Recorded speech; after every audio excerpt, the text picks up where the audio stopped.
takovýhle papír, takovýhle, no, pak budete potřebovat fixu nebo nějakou tušku, pak budete potřebovat jakou tušku, abyste si to namotat. Takže jdeme na to. Takže, jako první, si přeložíte ten papír takhle.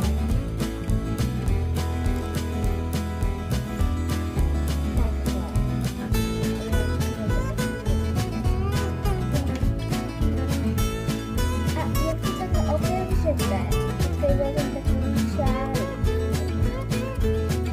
Jo. No a vy už ten obrázek musíte sem.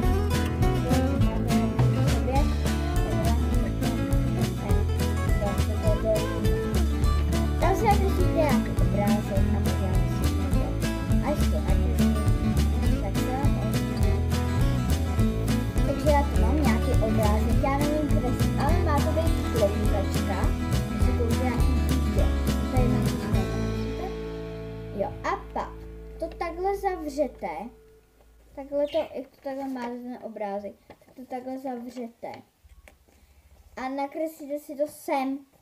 Tam takhle, jak to zavřete, tak to takhle máte. A vidíte ten obrázek. Tak to nakreslíte na tu stranu. Tam nakreslíte zase úplně to stejný. Jenom třeba toho panáčka, jak jsem nakreslila, nakreslím někam jinam. Aby to vypadalo jako, že se klouže. Takže až to budu mít nakreslený, tak vám to ukážu. Takže já to mám. A takhle. Předtím jsem toho panáčka měla tady a teď ho mám tady. A teď vám ukážu to. Vezmete tu nějakou tu tušku. Nějakou.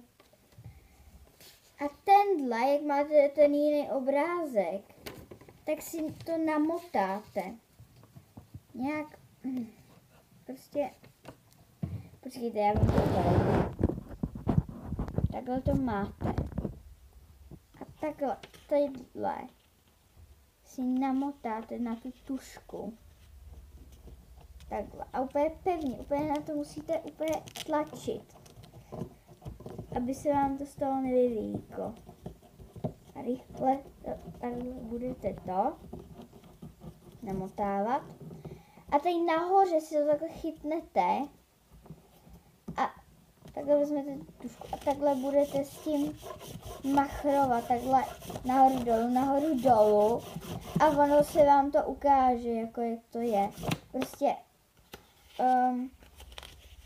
budete s tím nahoru dolů a uvidíte, jaký to je, jako jak se to hezky klouže, nebo jako ten paňáček. Takhle si to chytnete a ne až úplně dolů, protože by se vám to mohlo vymotat.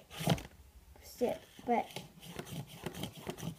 jako, že se hezky klouže, tak.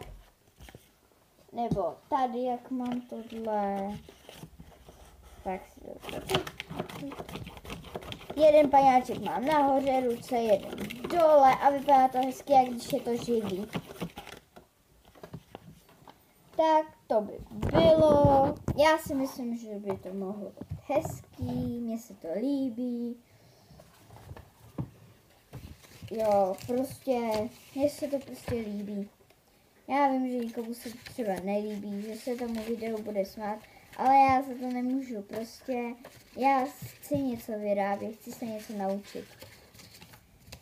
Takže pro toto video by bylo všechno. Dávejte lajky, komentujte, odebírejte a čau. A nesmím tam pomenout